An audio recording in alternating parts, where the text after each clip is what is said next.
سلام همکاران عزیز. آقا واسه یکی از مشتریامون سوال شده بود این لیست صفحه‌ای که واسه ما فرستادید چرا این شکلیه.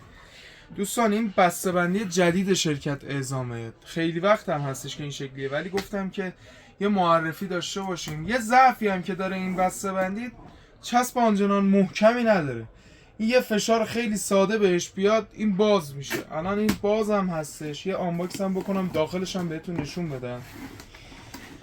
عرضم به حضورتون که مثل قدیم نیستش که یه دونه مربع شکل باشه و این داستانا، بولبین کلاج این بغلش، بولبین کلاج داخلشه.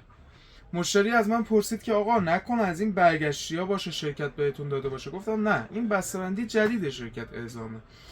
بعد عرضم به حضورتون که بابت دیسک و صفحات تاریخ داره. اینو شما دقت کنید. الان این واسه 24/10/1402 اگر معلوم باشه داخل تصویر 24/10/1402.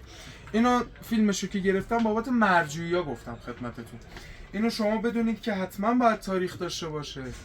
بعد عرضم به حضورتون که بابت مرجوعی شما باید از شرکت کد تهیه کنید.